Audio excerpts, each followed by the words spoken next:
What's going on, people? This is Jonah Pipney back with another sports reaction. I'm talking about our 5-1 Chicago Bears taking on the 4-2 Los Angeles Rams.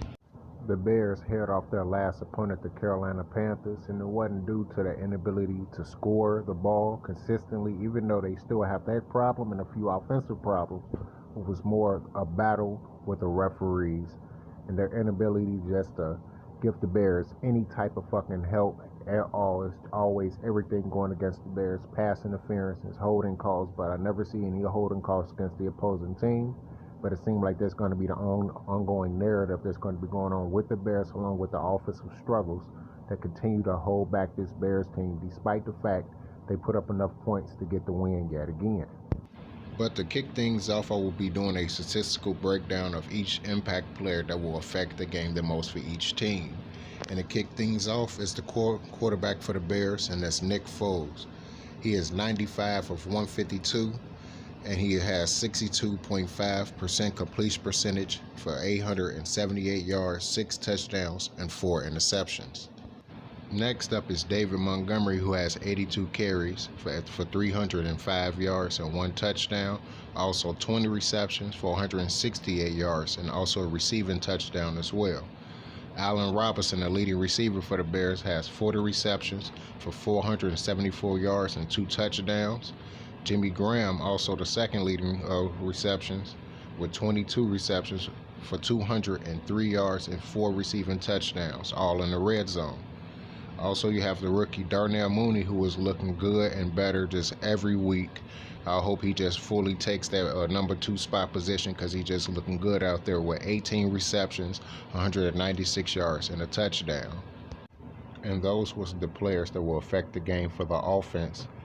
Just the simple fact that they have to find a way to be way more consistent in the passing game, and especially the running game, especially with missing now James Daniels, who also was hurt. They're going to have to call up another player or get a player from the practice squad or whatever to basically improve the running game so far, because it has been very stagnant, and the Bears cannot continue to win games with limited run attack. And now moving on to the defensive players that will affect this game. You have Roquan Smith, that is the leading tackler for the Bears. Right now he has 52 tackles, 7 tackles for a loss, 4 pass deflections, and 1 forced fumble.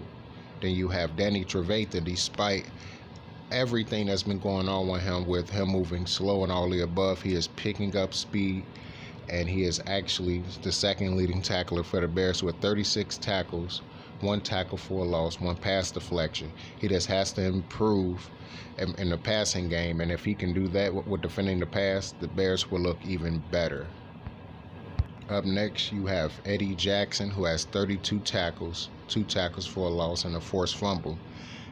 Once again, another interception of his get taken away for a touchdown, and it just seems like they just hate Eddie Jackson. They hate the Bears. They just keep stopping everything that's going their way. It's like they're trying to make sure they lose the game.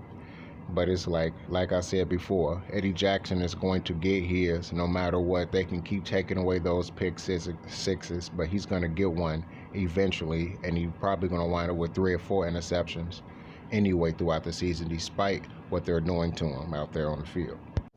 The next impact player for the team is Jalen Johnson, who has 21 tackles and 9 pass deflections. Now, last game he was exposed a little bit. He didn't play as well overall, but he did have a lot of key deflections that led to interceptions, fumbles, all of the above that he's been doing all season. Last game, he get a deflection. It led to a Gibson Jr. Interception. And of course, he did get burned a few times. But the one time that he did definitely do everything he is supposed to do, like any other corner in the NFL, he got that bogus pass interference call. Everyone know that was bullshit. I'm pretty sure he know it was, and he's going to continue to play well. He's going to step up big in this game, and I feel like he's going to have his first career interception for the Bears this season. Another impact player for the Bears is Buster Skrine. He has 26 tackles, 1 tackle for a loss, 2 pass deflections. He has yet to get an interception, but I do feel like he is also going to get an interception in this game as well. Overall, he's been excellent in coverage. He's been making a lot of great open field tackles, and I think it's just about time for him to get his interception, and I believe that he possibly will return this one back for a touchdown as well as the Bears get another victory over the Rams.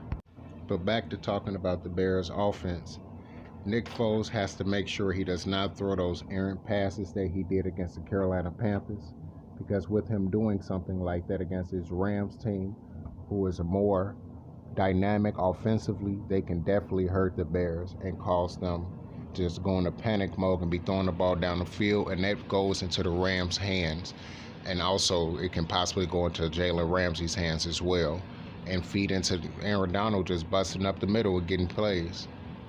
But hopefully the Bears can clean all of that stuff up. Probably bring in Rashad Coward and reinsure and run that football a lot more like they need to do in order to get this Bears an easy victory, because last week the Rams were just killed by the 49ers. And talking about this 49ers team, just because they lost still a close game to the 49ers does not mean that this team is not capable of putting up 40 on this Bears defense.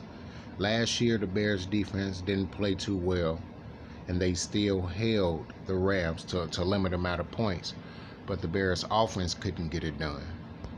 So let's hope the Bears offense can get it done and challenge this Rams defense, which is fast, but is still overall not very good. And still talking about this Rams dynamic offense, the leader of the offense is Jared Goff. He is 128 of 190. He has completed 67.4% of his passes. He already has 1,570 passing yards, and he also has 10 touchdowns and 4 interceptions. So despite the way he played last game, do not discount the fact that this man is fully capable of scoring 40 points at any given time with this type of dynamic offense if he is on point from beginning to end. We all remember the type of game that they had against the Chiefs just a few years ago. Not much have changed with the players, not schemes or nothing, so just know that they are still fully capable of doing it at any given time. Also, you have another impact player that will impact the game for the LA Rams, and that is Darrell Henderson. So far in the season, he has 72 carries for 348 yards and 3 touchdowns. Up next, the second running back, you have Malcolm Brown, who has 55 carries for 217 yards and 2 touchdowns as well. They are doing a 2 to 3 running back tandem, but these two will be the main guys that will be impacting the game. Also, you have wide receiver Cooper Kupp. This is a guy that lit us up last year. You have to really watch out for him this year. He has 31 receptions for 374 yards. He is averaging 12 yards per catch and 2 touchdowns so far this season. Also, you have Robert Woods, who has 27 receptions for 329 yards. He is also averaging 12 yards per catch and 3 touchdowns so far as well this season as well. Also, you have wide receiver Josh Reynolds, who has 14 receptions for 226 yards. He's averaging 16 yards per catch, and he has 1 touchdown. Then you have the Tyler Higbee, the tight end, who has 18 receptions for 222 yards. He's averaging 12 yards per catch, and he also has 3 touchdowns as well. So this offense can be very dynamic. They can get the ball to anybody, stretch the ball down the field. And they love the dink and dunk before they hit you over the top, so you definitely have to look forward to that when it comes down to facing this type of team. They love screen passes. They love misdirection plays. So it's a lot of things to look forward to in this game to see exactly how they're going to attack the Bears, but those are the basic type of things that they do when they are hitting their stride, and that's what forces teams to go into their type of game where they're passing the ball 50 times a game, and that's what allow Aaron Donald, Jalen Ramsey, and a lot of guys just to pick that ball off and make plays down the field. And talking about this Rams defense, you have John Johnson III, who has 46 tackles, 2 tackles for a loss, 4 pass deflections, and an interception. He is the leading tackler for this team, which lets you know he is a ball hawk. He is all over the field. They call his name more than a linebacker, so you know he's going to be in the box, and he knows how to make plays as well. So maybe when the Bears players see him in the box, that will throw it over the top, and hopefully Allen Robinson can come down with that ball going against another big corner in Jalen Ramsey. I think he can get it done and possibly have somewhere between 5 to 8 catches, between 80 to 100 yards in this game. But back talking about the Rams defense, you also have the second leading tackler for the Rams, and that's the linebacker Michael Keiser. He has 45 tackles, 3 pass deflections, and 1 forced fumble. He is an extraordinary tackler. He knows how to get to the ball very well. He is a great run stuffer, and he is decent in coverage, so that's something the Bears definitely have to keep an eye out for when trying to get David Montgomery the ball. Up next is the cornerback I just talked about, and that is Jalen Ramsey. He has 17 tackles, 3 tackles for a loss, 2 pass deflections. He has yet to have an interception, but if Nick Foles continues to throw those balls up in the air, like I said before, Jalen Ramsey will come down with his first interception of the season. And also Allen Robinson is going to have to make sure he work on that ball placement, because Jalen Ramsey is raking at the ball every chance he get, and he will cause a few passes to be incomplete just strictly on him raking at the ball and ripping the ball out from the receiver before he even fully gets 2 feet down and complete the pass as well. And the next cornerback that you definitely have to look out for as well is Troy Hill. Now, his stats may not be the best overall, much like Jalen Ramsey, but he does tackle the ball carrier at all times. He doesn't really miss tackles. He has 34 tackles, 1 tackle for a loss, 4 pass deflections, 1 interception. Like I said before, he is a sure tackler. He knows how to break the ball up. He has very good coverage. He doesn't have the coverage much like Jalen Ramsey does overall, but he is a great added piece to this team to help them succeed. And that's the reason why, despite that loss, they're still 4-2. And the one that scares me the most, last but not least, is Aaron Donald. He has 19 tackles. He already has 7.5 sacks, 9 tackles for a loss, 2 forced fumbles, and a fumble recovery. The Bears didn't do too well last year against him, and the year before that they dominated Aaron Donald, but the player that really dominated him is no longer playing, and that's Cal Long. So we can't depend on him to manhandle Aaron Donald anymore. So the Bears definitely going to have to be on top of him. You know he's going to get his plays in at a certain point of the game, because the Bears' offensive line inconsistency in making pass blocks and especially run blocks. But at least Charles Leno is a tackle and not a guard, so he won't be faced up against Charles Leno, because if that was the case, he'd be eating all that goddamn day. So hopefully the Bears can control him as much as possible, and that's how they're going to get this victory against the LA Rams. One of the main things and one of the keys to the game for the Bears to get this victory is to correct those struggles with the offense, primarily the running game. They are basically getting together with the passing game. They still have a few problems here and there, not getting Cole Kmet the ball enough in order to open up lanes for David Montgomery and also Jimmy Graham, and spreading it to every receiver as possible. But they just need to correct that all the way with the running game. If they can get over 100 yards rushing in this game, then the Bears will definitely get this easy victory over the Rams. The next key, like I just previously stated, getting David Montgomery the ball. That doesn't always mean rushing the football. Continuously to get him passes out of the backfield, line him up in the slot a few times. Just find ways to get that dynamic player the ball, because he can make plays out in the open field. And it seems like players really don't want to keep trying to tackle David Montgomery as the game goes on. So if the Bears can continue to put the ball in his hands, rather than rushing the football, receiving the football, it can make a big difference for the Bears, and they can make their game plan a whole lot easier. And also another key to the game for the Bears is obvious, is that Bears defense has to continuously play well in order to give this offense opportunities, because there are inconsistencies to move the football. Especially that pass rush for the Bears, they're constantly just getting to the quarterback, causing the quarterback to make errant throws, and that's what's helping the Bears offense put up points.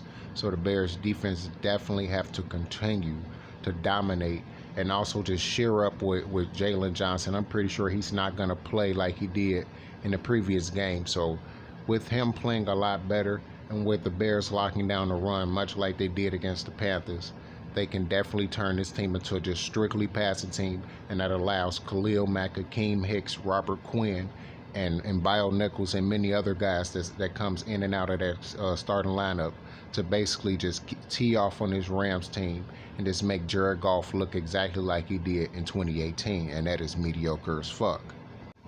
And I have to reiterate this again. I know I sound like a broken clock, but that broken clock is right twice a day, and that is to watch out for the Rams. Despite that loss to the 49ers, they is still a very good team. Look at Tampa Bay. We killed Tampa Bay one week, and then the following week, they just destroyed the Green Bay Packers, who's been the hottest offense in the league since the season even started. So that's what I'm saying right now. They only gave up 23 points and they only scored 16, but that don't mean it can't be a flip-flop, and they combine those points together and put that on us. And that can be strictly the fact because the offense can't stay on the field, and that causes the defense to get tired, and that allowed that Rams offense to score on our team. But despite everything I said, I am predicting the Bears to win this game 27-17. Like I said before, I believe that this pass rush will get to Jared Goff. They have shored up in stopping the run, much like they did last game against a very good running back, a better running back to me, and Mike Davis compared to Darnell Henderson. So I believe that the Bears can definitely get that done. They are dealing with a slightly better offensive lineman with the Rams, but I think that the Bears can definitely get after Jared Goff, especially Khalil Mack, along with having some help with Robert Quinn. Now they can't just double Mack all game. They have to keep them in one-on-one matchups, and that's what's going to help the Bears get that dub. And despite everything I said about what the Rams are fully capable of doing, I'm pretty sure they're not going to be able to do it against this Bears team. The moment they faced a decent defense, once before with the Bills, even though they came back and almost won that game, and once again against the 49ers defense, who don't even have all of their guys. Most of their guys are hurt, but especially their star players like Nick Bosa and Solomon Thomas is hurt, and they still was only able to score 16 points. Against a fully healthy Bears team, especially on defense, they're going to have a lot of problems, and the Bears will be able to shut down their run game, like I said before, and force them to pass the ball all day, which will lead to Khalil Mack and Robert Quinn and Akeem Hicks having a terrific day. And that's going to do it for me, you guys. This is Jonah Pibney back with another sports reaction, once again talking about our Chicago Bears taking on the Los Angeles Rams on Monday Night Football. All right, everyone, peace out.